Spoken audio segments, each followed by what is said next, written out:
So now I'm going to share some of my goals for next year. And you may be wondering, well, are you going to do a round 3 of your 52-week challenge? And yes, I'm actually going to do that.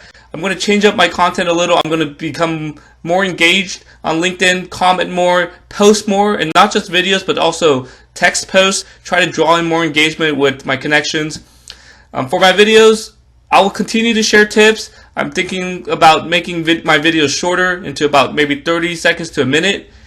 Bring back some old topics I've talked about in 2018 that my newer connections have not seen, and just present my content in a more casual, more informal manner. For my actual 52-week challenge next year, I want to do a cooking challenge.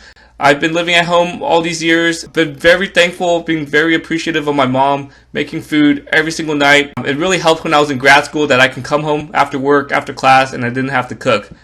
Now that I'm done with grad school, I want to get more into cooking, learn her recipes, experiment with different recipes that I find online, and every single week I want to challenge myself to cooking something brand new.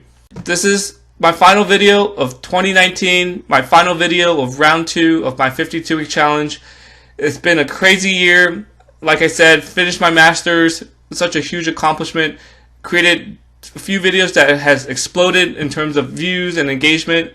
And it's just looking back, it's been a really remarkable year. Thank you all for watching all my videos this year. I appreciate all the support. I appreciate all the love, especially for the video where I talked about my dad passing away. Appreciate all the support from the LinkedIn community. Thank you to all the new connections I made this year. Thank you for engaging with me on my content. In the comments below, share what are your goals for 2020, or share what were your accomplishments this year. What kind of help do you need to accomplish your goals in 2020? Put that in the comments below. Let me know how I can help. And I want to be more engaging on this platform in 2020. Have a great holiday season, everyone. Enjoy the time with your family. Be safe out there. And I'll talk to you all in 2020.